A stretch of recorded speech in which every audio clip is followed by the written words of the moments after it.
How you doing? This is Ty Wright with Blackstoke Forge. I just wanted to show you a little bit today about the forge press I made. This was a vertical horizontal log splitter. It's an 8-ton power horse unit. It's all electric. And I have been wanting to press for a while so I could do some more Damascus work and not have to do it all by hand. So I decided to put this together from a video I saw online. It was on YouTube. Another gentleman made one, so I kind of made my own rendition of it as well. So I thought today I'd kind of show you how to put it together. So the part I'm going to show you on this first is the base of this, which is kind of like an anvil that I actually took 2 1/2-inch pieces of angle iron. It was 6-inch angle iron a friend of mine gave me.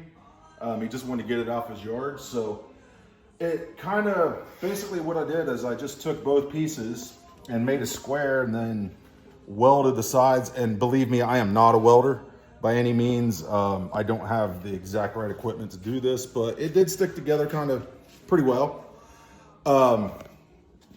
And it is pretty solid. Don't use anything with super thin walls for this because this does have 8 tons of force and it can crush things pretty easily. Not as much as a 50-ton press, but you know, you have to press more, but it's a cheaper rendition than going out and spending $5,000 or $10,000.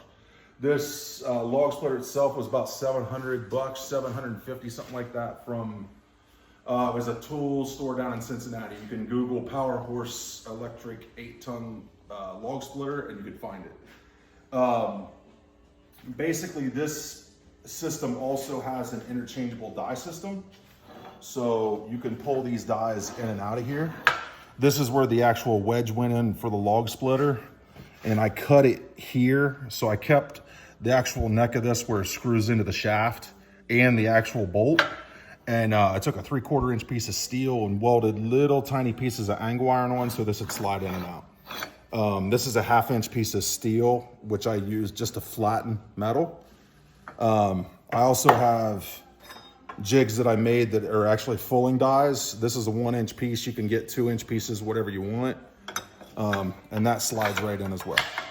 So the bottom plate also switches, but it does tend to get a little tight. So I kind of have to pop it. But the plates down here also switch. And you could put these plates on as well down here. And it goes right in. And then the other one slides right in as well. This actually works really, really well. Little bit of trial and error on this one, but not too much. It was more just about how to figure how to get my pressure here so this is where most of my point pressure comes down. And I had to weld the base back here. Like I said, I'm not a welder and this base split a lot because it would put so much pressure, the machine would actually reach back and this weld would pop. So I ended up taking pieces of angle iron and running them all the way up so I could brace the piston to come forward because wedges wouldn't hold in the back of the piston here. So this strap pulls it forward out of the angle iron, which I also put supports here and welded it to the base as well. And it actually gets rid of a lot of that wobble in here. It has a little play, but not much, and it works out pretty well. For the stand here, basically it's about 2.5 feet by 2.5 feet.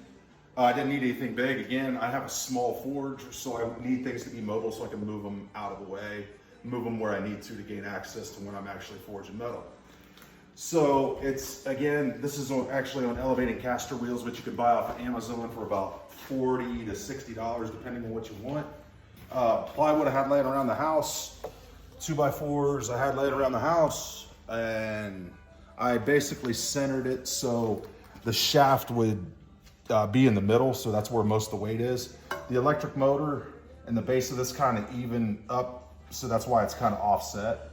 If I was going to do this again, I may lay steel here because a lot of this does get burned.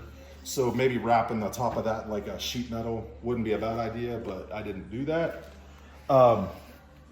Basically, it just controls, you push a button, it's really quiet, and basically just presses.